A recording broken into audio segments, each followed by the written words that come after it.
अब हम बात करेंगे इक्विपमेंट की, या ये कह लीजिए कि सेल कल्चर लेबोरेटरी में हमें जिन इक्विपमेंट्स की ज़रूरत होती है उनके हवाले से। जो रिक्वायरमेंट है सेल कल्चर लेबोरेटरी की, it depends on the type of cells and the type of research which is on going in that particular laboratory. अगर हम मेमेलियन सेल कल्चर की बात करें जिसमें हम कैंसर सेल्स को स्टडी कर रहे हैं, और दूसरी तरफ हम बात करें इंसेक्ट सेल कल्चर की, तो दोनों लैब्स में सिग्निफिकेंट डिफरेंस होगा in terms of requirement of equipment. लेकिन अगर जनरली देखा जाए, कुछ चीज़ें ऐसी हैं जो कि किसी भी सेल कल्चर लैब की कॉमन हैं। These are the large pieces of equipment जो कि हमें मेंटेन करना पड़ते हैं सेल कल्चर की फैसिलिटी में, to avoid any kind of pathogenic micro organism infection, or there are some equipments which are shared in each cell culture facility or laboratory which is essential, you can say, which is mandatory. उनके बगैर cell culture के हवाले से किसी किस्म का काम proceed नहीं किया जा सकता।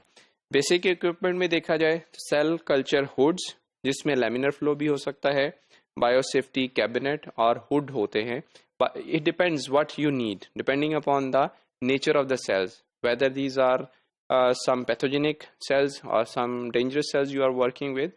Then we need to go to the highest level of safety using the biosafety cabinet, and if we are working with normal cells, then we can even work in the laminar flow hood. Then cultures को incubate करने के लिए incubator की ज़रूरत पेश आती है। जो पहले हम इंक्यूबेटर की बात कर चुके हैं डिफरेंट मेथड्स में, दे आर टेम्परेचर इंक्यूबेटर।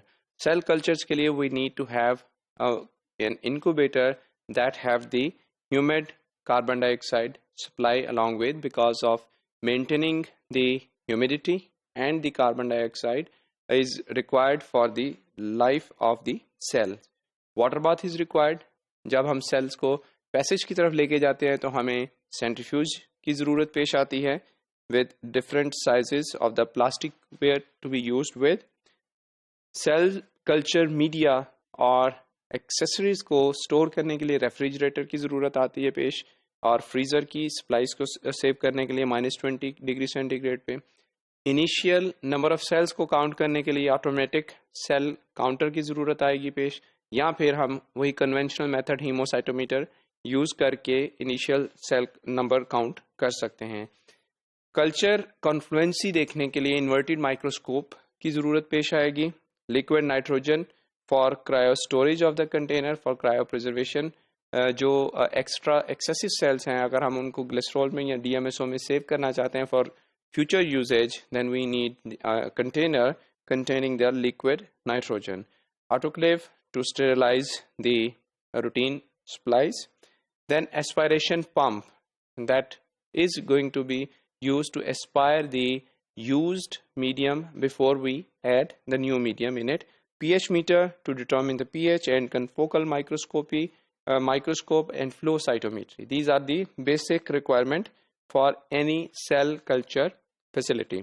उसके अलावा जो एडिशनल सप्लाईज हैं, ऑब्वियसली कल्चर के लिए हमें वेसल्स की ज़रूरत पेश आएगी। अब ये हमारे रिसर्च के ऊपर डिपेंड करता है कि किस साइज़ की प्लेट चाहिए, मल्टी वेल प्लेट्स चाहिए, या फिर हमारे पास कल्चर फ्लास्क की ज़रूरत पेश आएगी।